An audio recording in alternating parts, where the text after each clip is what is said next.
को आपको स्वागत जनाऊँगी। यही भिडियो में आपको जनइबी मोर कन्याकुमारी ट्रिप विषय जोटा कि मोर बहुत पूर्व स्वप्न था मो जीवन में थे कन्याकुमारी बुलिक आसबि। तो यही भिडियो में आपको जनइबी फुल डिटेल्स कन्याकुमारी विषय केमती कौन जी केमती कौन खर्च करेंगे कौटी रे केमती कौन कन्याकुमारी बुलिबे। तो जदि आप सब डिटेल जानने चाहते तो भिडियो को शेष पर्यंत जरूर देखूँ। तो चलते स्टार्ट करिए आम जर्नी, लेट्स गो। वर्तमान आमर ट्रेन आसिक पहुँच जाइए। चलो जीवा ट्रेन मजा नवा। यहाँ हूँ आमर सीट देखिपे आमर 9 जनकर बगी गोटे जगार आमर पड़ जाइए। साइड्रे आमर आउ जनकर सीट पड़ जाइए। आउ जदि आप ट्रेन सफर करने चाहते तो सांगर किसी खाया नहीं पलि आसवे मुझे सजेस्ट करी जोटा कि आपण भल लगे ना तो आप जानते ट्रेन सब खाइया सब केमती। ओहो बहुत बेकार भाई, बहुत बेकार। से निज सहित जाऊँगी निजर खाइया नहीं आसवे। आम जमी आज पखाड़ नहीं आस पखाड़ दाने बाड़ेबू पूरा शोबू पूरा एंजॉय करूँ।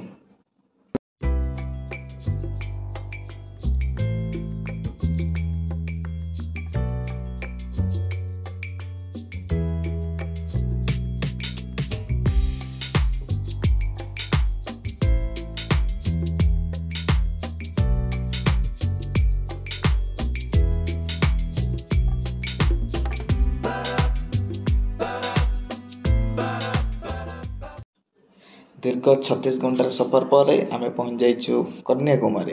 This is the last land of India. You आग को आप कौन स्टेशन पाइबे कौन रूट भी पाइबे स्टेशन। तो ये आम बर्तमान आम जीव ना रूम बुझापी। तो चलो जी ना टे रूम फूम बुझा।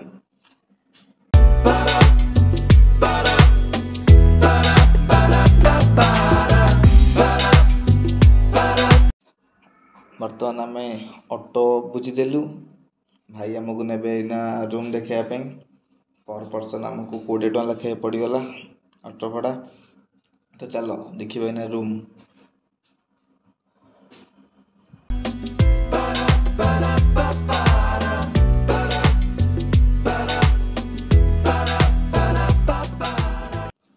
दी 3टा होटेल बुली सारा फाइनाली आमको गोटे होटेल आमको मिलगला। देखिपे होटेल ना हूँ MKS।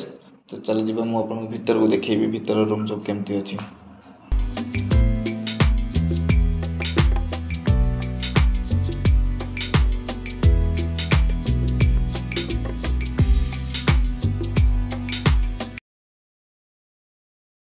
एटा हूँ आमर प्रथम रूम जोटा कि टिके छोट अच्छी। आ साइड्रे अच्छी आमर द्वितीय रूम जोटा कि आठ टे बड़ अच्छी। दुईटा को आमको अफोर्डेबल प्राइस भितर मिल जाता।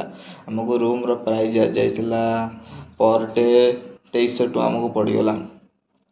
ठीक ठाक थिला रूमटा। आम 2टा रूम नहीं कि हाफ हाफ करके रही जाइलु भितर। बर्तमान ये आम टे फ्रेश हबू। फ्रेश होकर बाहर कन्याकुमारी दर्शन पाई।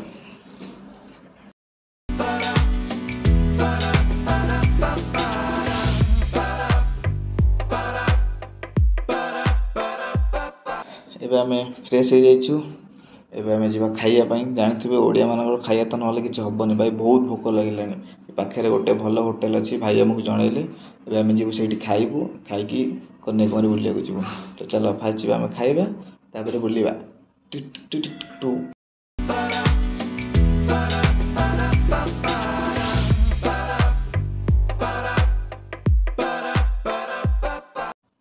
आम पहुँच जाइए गोटे पंजाबी ढाबे जोटा कि देखा तो भल लगुच। देखिए खायार टेस्ट कौन।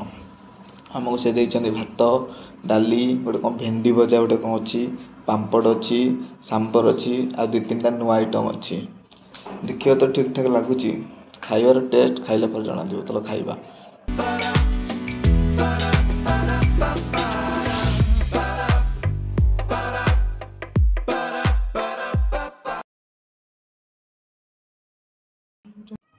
खाइबा सरला। एबे आम जीवा विवेकानंद मेमोरियल देखिए। चलो एंट्री गेटार आउ यहाँ हूँ टिकेट काउंटर। यू टिकेट काटिकी आम बोर्डर बसक जा। केते जन लाइन रे छिड़ा केते गहली से देखि पारथियो सब। एठू टिकेट काटिकी आम जा बोर्डर टिकेटर प्राइस हो 75 पर पर्सन। देखिए टिकेट कौन कौन मिलूँ सब ऑफर। टिकेट काटी आम सरला चल जा बर्तमान बोर्डर बसा। बोर्डर बसार एक्साइटमेंट आम बहुत अच्छी कारण जमी देखा जगह ओ भाई मस्त लगुच भाई जगह देखला बेलू तो एमती लगे बोर्डर बसला बेलू कौन हम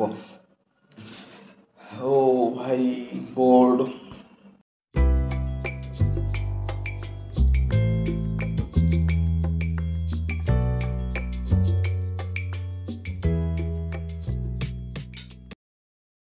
यहीपटू आम बोर्डर बसिकी से पटू आम जा।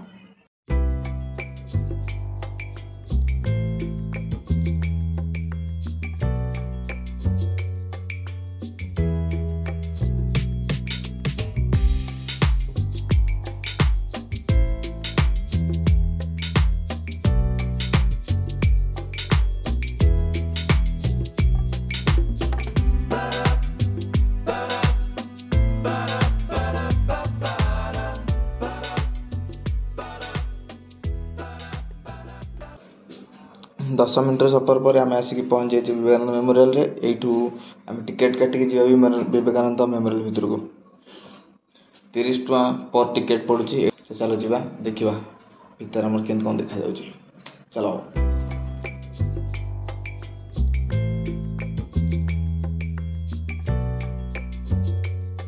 बाहर तो दृश्य देखिए आप जापारे केते सुंदर जगह हो। तो चलो देखिए भितर कौन कौन सब रही आमर। ये हूँ विवेकानंद रॉक मेमोरियल जोटा कि विवेकानंद स्मृति रे एटा बनाई कहुचे जेते विवेकानंद यू आसते जो आम बोट रू आसले से विवेकानंद स्विमिंग करके आसते से टाइम यहाँ गोटे केवल पत्थर रही थिला। विवेकानंद से पटू आसी ये मेडिटेशन करते तांकर स्मृति रे एठी विवेकानंद रॉक मेमोरियल बनागला। विवेकानंदर चारिपट दृश्य देखिए क्यों भाया सुंदर लगुच समुद्र जोरसोर शब्द और मन को मोहित कर दूची।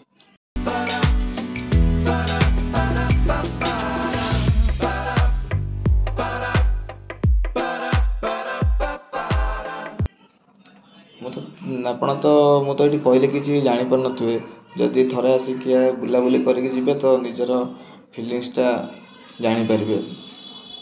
यही आर फ्रंट अच्छे एक सीता मंडप जोटि कि एठार सीता तपस्या करथिले। ए मंदिर भितर सीतांकर फुटप्रिंट अच्छी जोटा कि पाद चिन्ह। मंदिर भितर मोबाइल अलाउ ना ना मुझे देखी था फुटप्रिंटा। तो मुझे जाऊँ टे बुलिक आसवि तापर आपन को आसिले बाहर दृश्य सब देखेबी। मेमोरियल रो अपोजिट रे आम रही थिरुवल्लुवर स्टाच्यू जोटा को जीवा गले आपन को ग्लास ब्रिज अतिक्रम कर जा पड़ो। यहाँ हूँ आम इंडिया फास्ट ग्लास ब्रिज। मुझे आज पर्यंत को ग्लास ब्रिज जाइनी ये तो जीवा देखा केमती कौन लगुच। ये तो आम फास्ट एक्सप्रेस ग्लास ब्रिज पर चढ़ियार देखी पारे तले के बर्तमान लगुच पानी में चलिकी जाऊँगी से लगुच बहुत मजा लगुच। किंतु एक्सपीरियंसटा नवा गोटे लाइफ रे तो निहाती आपन आवश्यक। यही बाट देखिए आम जा थिरुवल्लुवर भितर यहाँ तार एंट्री पॉइंट यही बाट देख ऊपर को चढ़ा थिरुवल्लुवर मूर्ति हुए। तो चलो देखिए मूर्ति।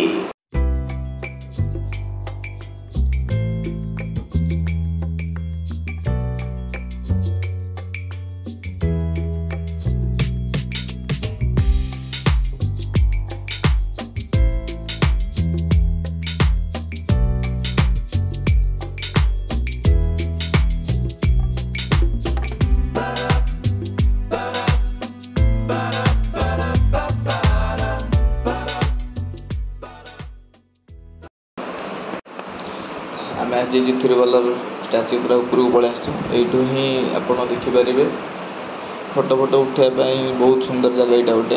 यू जब आप बाहर को पलैबे तो ये फोटो उठाई जगह नहीं मुझे को सजेस्ट करी ये आप फोटो फोटो उठाई जहाँ करवा था ये करदे।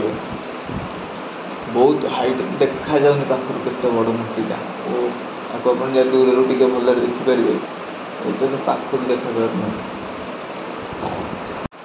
बहुत समय ये आम काटि सारूँ 5ଟା ପର୍ଯ୍ୟନ୍ତ ଆମର ଟାଇମିଂ ଏଇଠି ଅଛି, ତାପରେ ଭିତରକୁ ଛାଡ଼ୁନାହାନ୍ତି। ତ ଚାଲ ଯିବା, ଏଇଠୁ ଆମେ ବାହାରିବା।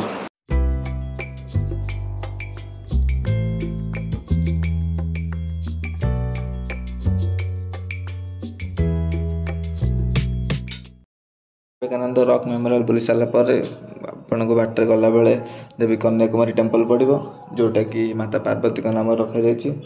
ଏ ଭିତରକୁ ଯିବାକୁ ଗଲେ ବଏଜ୍ମାନଙ୍କୁ ୱିଦାଉଟ୍ ସାର୍ଟରେ ଯିବାକୁ ପଡ଼ୁଛି। ଭିତର କାରୁକାର୍ଯ୍ୟ ବହୁତ ଆପଣଙ୍କୁ ଆକର୍ଷିତ କରିବ। ସୂକ୍ଷ୍ମ କାରୁକାର୍ଯ୍ୟ ଭିତରେ ବହୁତ ପୁରାତନର ପଥର ସବୁ ରହିଛି, ଦେଖିବାକୁ ବହୁତ ମଜା ଲାଗିବ। ଯେହେତୁ ଏ ଭିତରକୁ ମୋବାଇଲ ଆଲାଉ ନାହିଁ, ତ ଆପଣଙ୍କ ଭିତର ଦୃଶ୍ୟ ଦେଖିପାରିବେନି। ବର୍ତ୍ତମାନ ଆମେ ଏଇ ଭିତରେ ବୁଲି ଦେଇକି ଯିବା ଆମେ ଆମର ସନସେଟ୍ ପଏଣ୍ଟକୁ ଆଉ ତ୍ରିବେଣୀ ସଙ୍ଗମ ଦେଖିବାକୁ।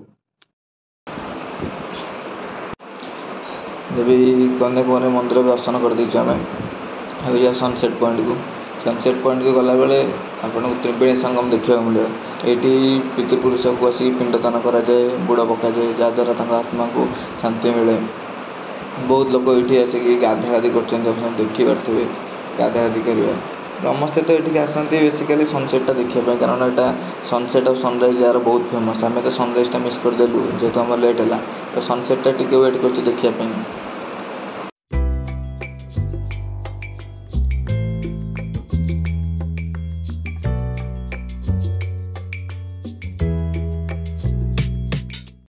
ଏଇଟା ହେଉଛି ଆମର ତ୍ରିବେଣୀ ସଙ୍ଗମ, ଯେଉଁଟାର ଲେଫ୍ଟରେ ରହିଛି ୱେ ଅଫ୍ ବେଙ୍ଗଲ, ରାଇଟ୍ ସାଇଡ଼୍ରେ ରହିଛି ଆମର ଆରବିଆନ୍ ଓସେନ୍, ଆଉ ମଝିରେ ରହିଛି ଆମର ଇଣ୍ଡିଆନ୍ ଓସେନ୍, ଯେଉଁଟାର ତିନିଟା ଯାକ ମିଶିକି ଆମର ତ୍ରିବେଣୀ ସଙ୍ଗମଟା ସଂଗଠିତ ହୋଇଛି।